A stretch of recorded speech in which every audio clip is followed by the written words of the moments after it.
If you are at the coastline, that's where the concern lies. This was a major quake measuring in at 8.8 and really resulting in some damaging shaking across the Kamchatka Peninsula on eastern Russia. But even though thousands of miles away, those waves traveled last night into our early morning hours to coastal California. And we have seen at least some impact from it. Damaging impact, not so much. But over the next few days here, you are advised to stay away from the ocean, as we will be seeing tsunami advisory technically through Friday. At this point, it's the echoes of that initial wave sloshing around out in the Pacific, and that will result in some really challenging surf and at times some waves with forward momentum that may surprise you rushing up and down the coastline. So aside from staying away from the water, as you're getting out today, you're really not going to notice anything different. It's going to be a partly cloudy one this afternoon, a gray one this morning. We are seeing some peaks of sunshine in areas like SFO to start the day, and overall just a little cooler than yesterday was. 60s for most of our current temps. Brentwood and Pittsburgh, you're back in the low 70s, while Berkeley at 58 degrees. Later on today, do fully expect temperatures in the 70s to 80s at our warmest inland areas, but no 90s like we had yesterday. Daria? All right, John, let's talk more about what this tsunami advisory means for us here in the Bay Area. Basically, they're saying stay out of the water and just stay alert. And this is after that big earthquake, as John said, that hit off the coast of Russia last night. And so with the tsunami advisory, staying alert means monitoring the water and what's going on. Crowd 4's Joey Horta is live in Pacifica with a look at the conditions there. Hi, Joey. Hey, Daria, we're right next to the Taco Bell where all the surfers come out here to hit the waves, and they're still doing it this morning despite the urging from the National Weather Service to stay out of the water. They seem to be unfazed. You see these folks, quite a few of them out here, just waiting for a nice wave to come in.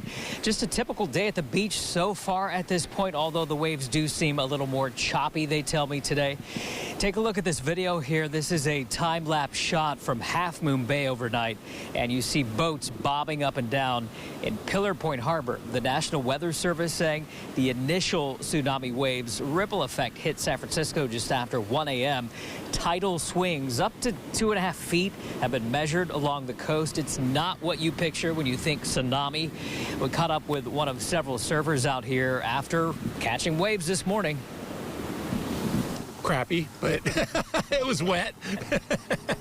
What do you mean by crappy? The conditions weren't the best. It was kind of messed up, a little choppy. Yeah, I guess I was risking it, I guess. But we've been kind of turned down by the warnings lately, so. It's a matter of time, and God will let us know. You can't control the weather. Only God controls the weather. Fishermen also showing up this morning to find out that the Pacifica Pier is closed right now as a result. And so, again, National Weather Service saying stay out of the water. It's not the place to be right now. There may be strong currents, and there's still the possibility of a wave coming up without much notice. So it's something to keep in mind. Also, good time to prepare yourself for the possibility of any sort of evacuation that may ever come in the future. But, again, so far, so good out here along the coast this morning. Back to you, Daria. All right, thanks a lot. Good to hear. 10:03 is the time right now, and let's take a closer look at that earthquake, too. It was an 8.8 magnitude, the biggest quake since Japan got rocked back in March of 2011, and that earthquake triggered a devastating tsunami, killed thousands of people, and caused widespread destruction in Japan.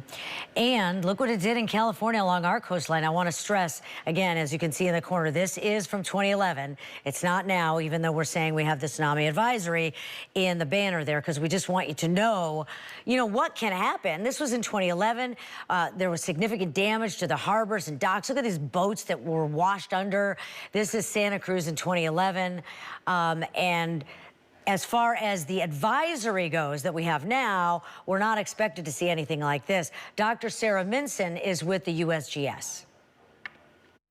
The Pacific is one very large puddle, and so once you've started the waves in one place, it travels outward across the entire ocean, encountering Hawaii in the middle of the Pacific and eventually making it to the California coast.